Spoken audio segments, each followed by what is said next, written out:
అంత బాగా అవుతాను కదమ్మా.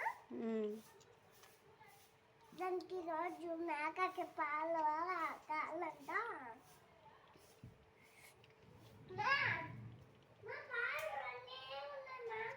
ఇంకా ఉన్నాయిలే.